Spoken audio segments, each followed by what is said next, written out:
थांबाय आरो आंनि फंबाया सिखोनाजार हाग्रायाव बुथार जाबाय। NDFB मोन म्यानमाराव ट्रेनिं होदोंमोन, आफादाव बि खौसे होनो आरो आंहा फेमिलि दंमोन, नाथाय फेमिलिया गैला। 10 बोसोर 6 मास 5 मास जाबाय।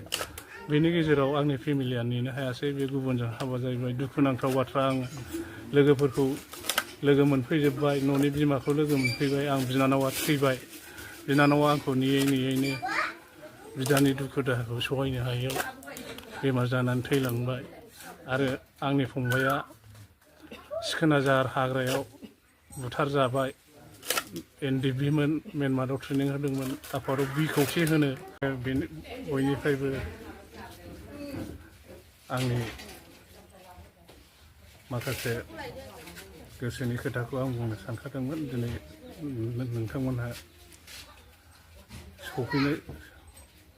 सफैनो हानायनि थाखाय आङो हाजासे धन्यबाद होदों। मैया जोङो 7:30 जोंखौ जोबथेसालिनिफ्राय जोंखौ मुखुलि खालामदों।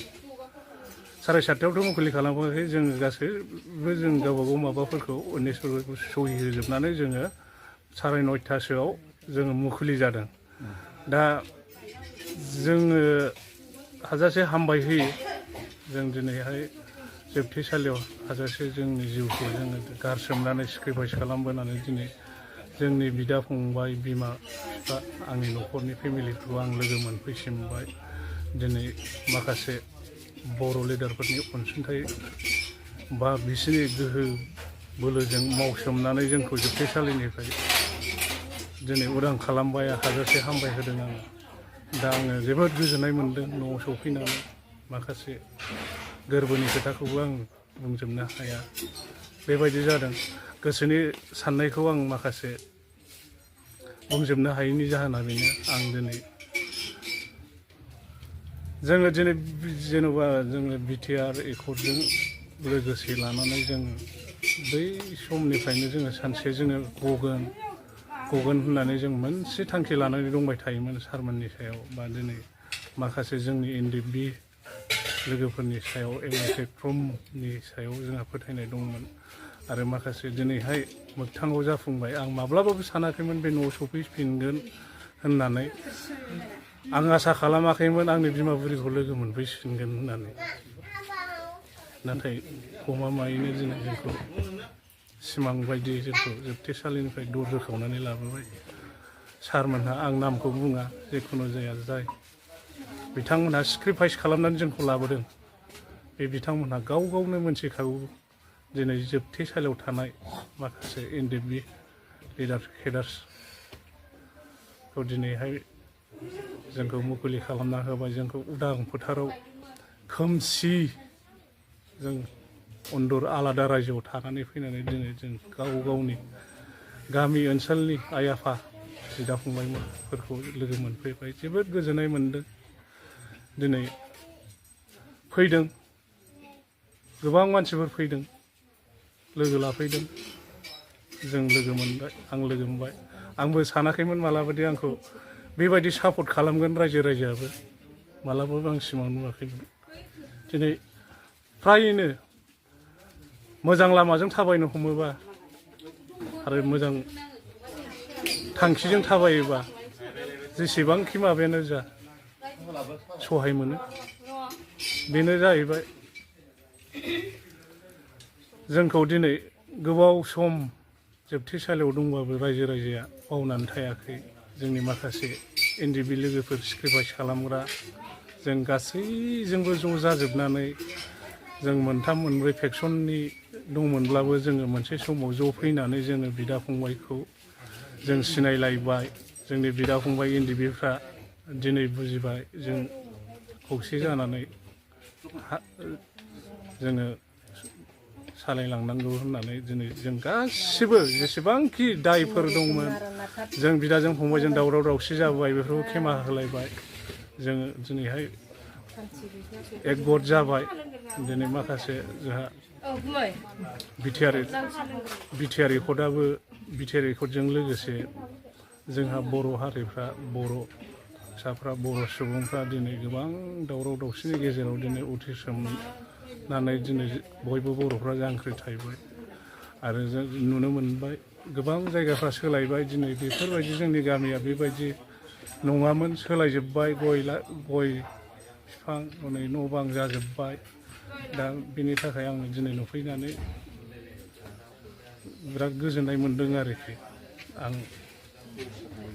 दा आंनो जेलाव जोबथेसालियाव थानानै आंखौदि आं माब्रै दिनखौ बारहोलांखो समखौ बारहोखो मा खालामनानै थाखो दिनै बेफोरो आङो मोनसे माने आंनाव गिटार गंसे दङ बे समखौ बारहोनो थाखाय आरो आङो खुगा मेथाइ खनो बे खुगा मेथाइ गिटार दामनानै आं समखौ बारहोलाङो बिनि गेजेराव जोङो गोबां सम बारहोलाङो जोङो दिनैहाय रावबो एखुदा जायाखै जोबथेसालियाव थाग्राफ्रा जोङो खौसेयैनो थादों खौसेयैनो जादों रावबो जों एना एनि जायाखै जों दिनै खौसेयैनो जोङो दिनै मैया जोङो 11 जन 12 जन गबोबाय दिनै माखासे जोंनि NDFB लोगोफ्रा दिनै गबावगोन ओमफ्राय माखासे ओरै जोंनि लोगोफोर बिसनाथ सारियालियाव 3 दंबावो बिथांमोनहाबो नैबे क'क्राझारनि खामानिया जोबोबा बिथांमोनखौबो लायगासिनो दङ आं गोजोननाय मोन्दों लोगो हमफैनाय हिसाबैहाय नाथाय जोङो पलिटिकेलनि बेलायाव जों मोनथिया पलिटिकेलनि जों बुहुद उन आरो जोंहा पलिटिकेलाव बुंनोबो जोंहा मोन्थाय गैया आरो जों सोरबा लिडारखौ माबा मोनसे रावजों बुंनोबो जोंहा मोन्थाय गैया जों बर्तमान जोङो रावनिबो नङा जों गेजेरनि मानसि जोङो दा पलिटिकेल माखासे जों एसेबां गोथौआव जों हाबनो साना दा जोङो फैनानै न'खरनि परिबेसा जों बोरै न'खरनि समस्या बोरै दा जोंनि देहायाव बोरै दङ दा जोङो 10 बोसोर जोङो जेन'बा जों आर्मि पुलिसजों बुख्रुबजानानै जोंनि देहाया मोजां नङा आरो जोंनो आं बुंखायो जोंनो अननानै जुदि ट्रिटमेन्टनि थाखाय एसे होयोबा सरकारा गोजोननाय मोनगौमोन आरो आंहा फेमिलि दंमोन नाथाय फेमिलिया गैला 10 बोसोर 6 मास 5 मास जाबाय बेनि गेजेराव आंनि फेमिलिया नेनो हायासै बे गुबुनजों हाबा जाहैबाय दुखुनांथाव बाथ्रा आङो लोगोफोरखौ लोगो मोनफैजोब्बाय न'नि बिमाखौ लोगो मोनफैबाय आं बिनानावा थैबाय बिनानावा आंखौ नेयैनो बिदानि दुखु दाहाखौ सहायनो हायैयाव बेमार जानानै थैलांबाय आरो आंनि फंबाया सिखोनाजार हाग्रायाव बुथारजाबाय NDFB मोन म्यानमाराव ट्रेनिं होदोंमोन आफादाव बिखौसे होनो बेयो दिनै मुंख्लं जानायनिबो बेयो मोनाखै नाथाय आंबो दिनै आंनि जि मोननांगौ गोनां आंबो बेखौ दासिमबो मोननाय जायाखै दा बेफोरखौ सरकारा जुदि अननानै माबा मोनसे खालामनानै होयोब्ला आं बिराद गोजोननाय मोनगौ जाहाथे आं फेमिलिखौ नायनो हायो दिनै बिमाया बेमार सुगारजों रानख्रेबलांजोब्बाय दा आङो न'निफ्राय ओंखारनो साइकेल गंसे गैया थाखा फैसा गरसेबो गैया सोरबा जुदि आंखौ अनसुंथाइ होयोबा आं गोजोननाय मोनगौमोन आरो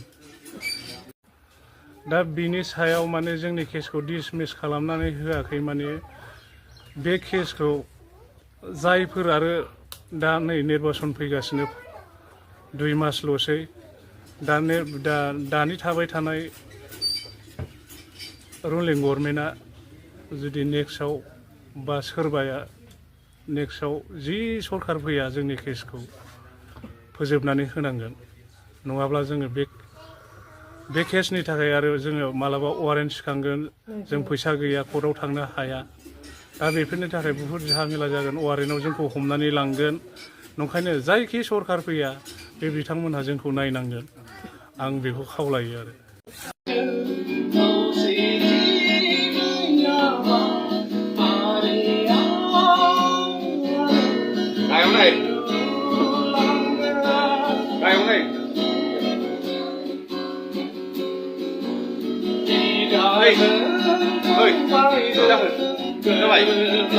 Đây kìa.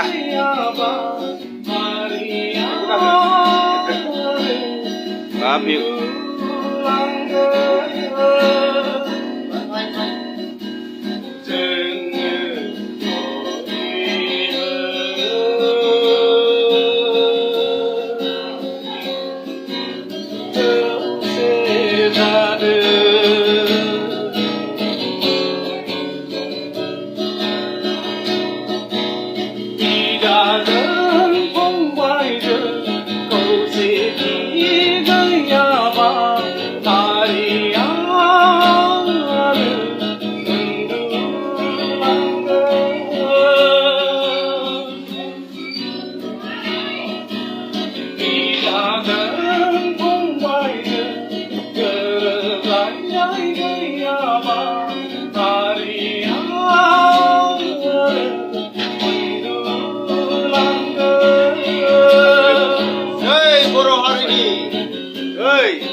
Câu sĩ phất hoa